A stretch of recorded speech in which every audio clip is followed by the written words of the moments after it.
आपल्या शाळेचे मुख्याध्यापक, सन्माननीय सर्व शिक्षक वृंद आणि येथे जमलेल्या सर्व मित्र आणि मैत्रिणी, बघा आज इयत्ता 7वीचा निरोप समारंभ.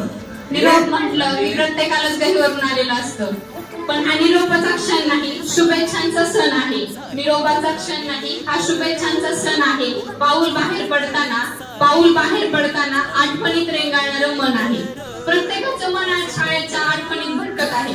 कोणाला शाळेचा पहिला दिवस आठवतोय, कोणाला वर्गात घातलेला गोंधळ, तर कोणाला शिक्षकांचा खाल्लेला मार, तर कोणाला मिळालेली शाबासकीची थाप. पहिलीच्या वर्गात प्रवेश करताना पालकांच्या बोटाला धरून आलेली छोटी सुरुवात टाकत असणारी सर्व मुले आज फुलपाखरू होऊन स्वतःच्या आयुष्यात विविध रंग भरण्यासाठी सज्ज आहेत.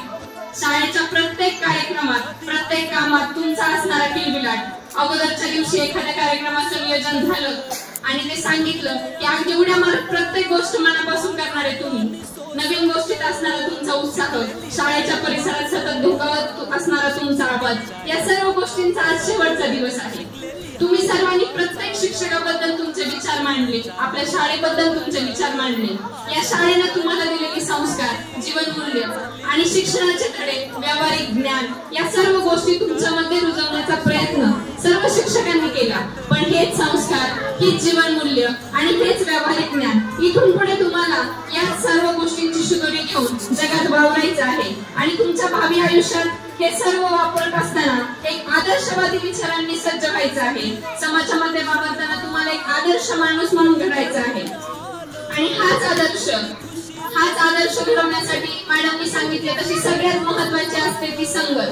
मग आता आजपर्यंत तुम्हाला संगत म्हणजे तुमचे मित्रमैत्रिणी, गोंधळ घालण्यासाठी, इकडे तिकडे उड्या मारण्यासाठी, वर्गात गोंधळ घालायला, शिक्षकांना एक दोन काहीतरी सांगायला, शाळेत सोबत यायला मित्र मिळाले. पण इथून पुढचं आयुष्य म्हणजे एक महत्त्वाचा टप्पा असतो आणि या महत्त्वाच्या टप्प्याला, आयुष्याला कलाटणी देणाऱ्या टप्प्याला सगळ्यात महत्त्वाची असते ती तुमची संगत. मग आता संगत कशी ठरवायची किंवा संगत मित्र कसा बनवायचा, तर संध्याकाळी आज आपण दोघे फ्री फायर सोबत खेळून म्हणणारा मित्र ठरवायचा की आज संध्याकाळी आपण ऑनलाईन खेळताना मोबाईल वरती आपल्या अभ्यासाच्या प्रश्नोत्तरांचा गेम खेळू असा सांगणारा मित्र निवडायचा. हे कळणं तुम्हाला वेळच्या वेळेवर गरजेचं आहे, कारण इथून पुढचं आयुष्याचं बांधकाम करताना सगळ्यात महत्त्वाचा कॉलम आहे तो म्हणजे मित्राचा, तो म्हणजे संगतीचा.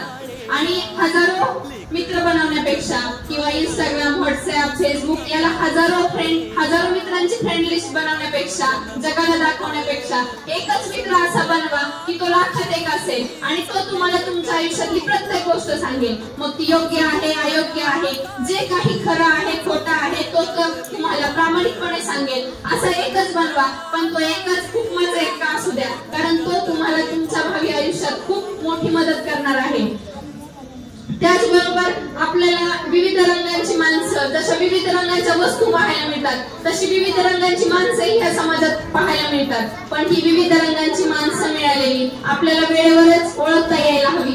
आपल्याला कोण काय सांगतंय, कोण चांगलं सांगतंय, कोण वाईट सांगतंय, हे सर्व माहीत व्हायला हवं. आणि हेच जीवन कौशल्य जेव्हा तुमच्यात व्यवस्थितपणे तुम्हाला जमेल, जेव्हा तुम्हाला त्या गोष्टी व्यवस्थितरित्या सांभाळता येतील, तुम्हाला त्याचा समतोल आणि सातत्य राखता येईल, तेव्हाच तुम्हाला आयुष्याचं एक सूत्र जमेल. आणि हेच सूत्र, हेच सातत्याचं सूत्र तुम्हाला तुमच्या आयुष्याच्या यशाकडे नेण्यासाठी, यशाची स्वप्न दाखवण्यासाठी, तुमची स्वप्न साकार करण्यासाठी महत्त्वाचं ठरेल. ध्येय किंवा स्वप्न म्हणजे फक्त डॉक्टर, इंजिनियर, पोलीस होणं एवढंच नाही. तर आपल्या वर्गाचा विषय घेतला तर आपण पाहतो सरांनी सांगितलं की वर्गात निवडणूक घेतली, मग तुम्ही कशा रीतीने त्याला हँडल केलं. म्हणजे एखादं काम करून घ्यायचंय किंवा एखादी गोष्ट करायची म्हटल्यावर सगळ्यात महत्त्वाचं असतं ते संघटन. आणि इयत्ता 7वीच्या बॅच मध्ये अगदी उत्कृष्टरित्या संघटन ठासून भरलेलं होतं. मग शिवेश आणि सोहमने एकदा संघटन केलं की बाबा त्याला मग कशाची तोडच नसायची.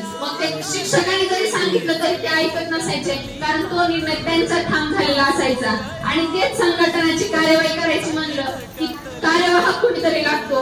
असा संस्कार आमच्या वर्गात 2 संस्कार होते, मग आम्ही संस्कार ए आणि संस्कार बी अशी 2 नावं ठेवली होती. मग कार्यवाही करायची म्हटलं, कोणाला दमदाटी करून कोणतं काम करून घ्यायचं हे संस्कार एला खूप उत्कृष्टपणे जमायचं. तसंच प्रत्येक गोष्ट आणायची, काहीतरी कुठून गोळा करून आणायचे किंवा पटकन साहित्य लागते असं म्हटलं की 2 मिनिटात बेंचवर उडी टाकून वर्गाच्या बाहेर येणारा हर्षद आणि एका सेकंदात ती गोष्ट हजर व्हायची. कधीच असं म्हणावं नाही लागलं की आता ती वस्तू आली नाही किंवा हर्षद गेलाय म्हणजे ती वस्तू घेऊनच येणार, मग ती कुठेही असो. तसंच प्रत्येक कामासाठी लागते ती मदत आणि मदत करायला लागतो तो संयम. अशा अगदी संयमी 4-5 विद्यार्थी होते, ते म्हणजे संस्कार बी, आर्यन, आदित्य आणि संग्राम. काही म्हणा, एकदा संघटकानं सांगितलं आणि कार्यवाहकानं सांगितलं की कार्यवाही अशी करायची की ते बिचारे आपले बरोबर ते व्यवस्थितरित्या करायचे आणि सोबत कोणीतरी लागतं पाठीराखे म्हणा किंवा आधार म्हणून. मग उरलेला आपला युवराज असेल, मयूर, ओंकार आणि कृष्णा सगळ्या गोष्टीला सोबत येणार, कुठंच मागं राहणार नाही. पण हे सगळं करताना प्रतिस्पर्धक होते आणि तो दुसरा गट म्हणजे मुलींचा गट. अगदी सहज होत्या पण जीवाला जीव लावणाऱ्या.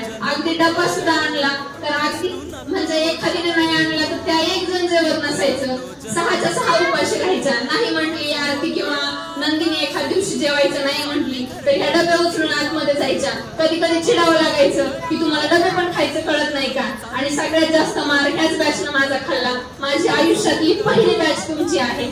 म्हणजे मी माझ्या नोकरीचा अगदी 6 महिन्यांचा कार्यकाळ संपल्यानंतरही 28 फेब्रुवारीला मला जी जादू शाळेकडे आकर्षित करत होती ती म्हणजे ही इयत्ता 7वीची 18 विद्यार्थ्यांची बॅच. आणि हे 18 विद्यार्थी म्हणजे अगदी माझ्या ओठांवरती तेच नाव असायचं. बाहेर कोणी काही म्हटलं की 7वीच्या मुलांनी असं केलंय तर मी वर्गात जाऊन ते अगदी त्याची शहानिशा करायला पूर्ण सगळं हे करायचे. कधीतरी पवार सर यायचे, जाऊ द्या मॅडम चालूच असतं मुलं, पण नाही ते त्यांना कोणी वाकडं म्हणलेलं मला कधीच जमलं नाही. आणि मी मग पर्यायानं कधी शिक्षाही करायचे, कधी मारायचे आणि कधी कधी त्यांना तेवढं समजावूनही सांगायचे. शाळेच्या गेट मध्ये आलं की धावत येणारा तुमचा कळप, कोण अगोदर गुड मॉर्निंग म्हणते अशी लागलेली तुमची स्पर्धा, मॅडम साठी आणलेली सकाळची ताजी टवटवीत फुलं बेंच मध्ये एकानं ठेवल्यानंतर हळूच कोणीतरी काढून आणायचं आणि मी आणलंय म्हणायचे. असे सगळेच तुमचे हसरे चेहरे. टीचर करत अभ्यास पूर्ण नाही केला आणि मग शिक्षा होऊ नये म्हणून मॅडमचं मन कसं वळवायचं ते संस्कारला चांगलं जमायचं. टीचर आणि मग आपण काय म्हणलं की तो लगेच शांत व्हायचा. पुढे काहीच नसायचं, फक्त टीचर असायचं. कारण त्यांना एक गोष्ट माहिती होती की टीचर केल्यानंतर मॅडम काहीतरी नवीन विषय काढतात आणि मग पर्यायानं आजच्या दिवसाची शिक्षा पुढे ढकलली जाते. अभ्यासाला थोडासा वेळ मिळतो. आणि हाच म्हणजे माझ्या अगदी डोळ्यात बसलं की माझ्या चेहऱ्याकडे पाहून तुम्हाला माझा मूड समजायचा की आज मॅडमचा मूड कसा आहे. एखाद्या दिवशी खूपच रागात असेल तर तुम्ही ऑटोमॅटिक शांत झालेला असायचा, पुढचा एकही शब्द नव्हता. माझ्या आयुष्यातली पहिली बॅच म्हणजे मी स्वप्नात कधी विचारही केला नव्हता की मी कधी शाळेत जाऊन कोणाला शिकवेल किंवा कोणाची तरी शिक्षिका होईल. पण हे अवभाग्य आणि हे आयुष्यानं मला संधी दिली.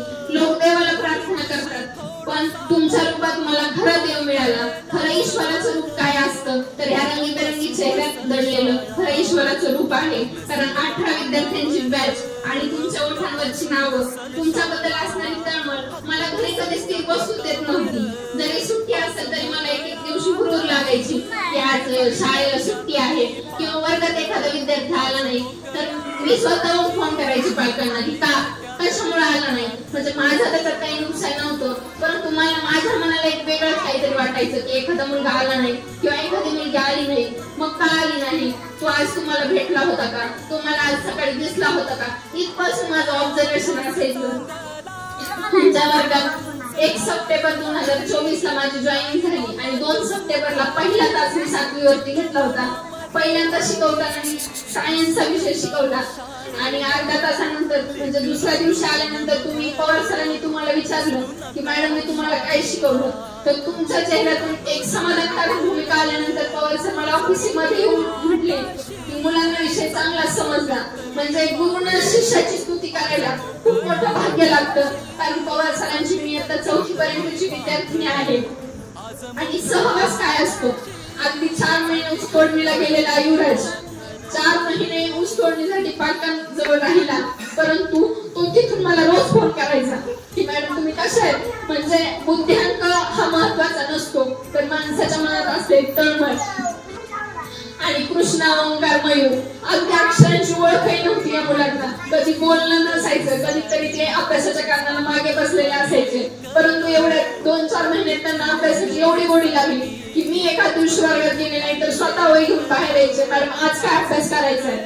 म्हणजे त्यांना तो सहवास, ते आपलेपणा, ह्या सगळ्या गोष्टी तुम्ही मला शिकवल्या. मी जरी गुरु असले किंवा मी जरी तुम्हाला शिकवत असले तर मी तुमच्याकडून खूप काही शिकत होते आणि तुम्ही मला ते शिकवत होतात.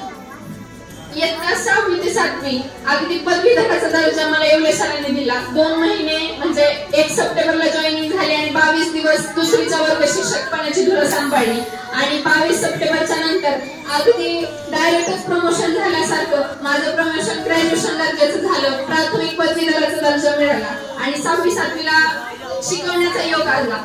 ऑफिशियली तुमची सिग्नेचर करायला वर्ग शिक्षक पवार सर असायचे, पण सर्व जबाबदारी ही समृद्धीचीच असायची. कारण गुरु शिष्याचं नातं म्हणजे शाळेत मला वावरताना मला कधी मी शाळेच्या बाहेरची असं कधी जाणवलं नाही. मला तुमच्या समोर येताना मी कोणा वेगळ्यांसमोर जाते असं कधी वाटलं नाही. प्रत्येक मुलासोबत बोलताना, प्रत्येक विद्यार्थ्यासोबत संपर्क करताना मी यांच्यातलीच कुणीतरी आहे. आणि तुमच्या तोंडून आमच्या मॅडम एक वेगळा अभिमान होता 7वीच्या मुलांना की नाही आमच्या टीचर. कोणत्या मुलांना काही म्हटलं तर ते अगदी प्रेमाने म्हणायचे नाही आमच्या टीचरने आम्हाला असं सांगितलंय. म्हणजे ह्या त्यांच्या टीचर आणि हे शब्द अगदी सुखाला पारावर राहत नाही जेव्हा त्यांच्या तोंडून हे शब्द येतात आमच्या टीचर. खूप म्हणजे खूप सुखद भावना होत्या त्या.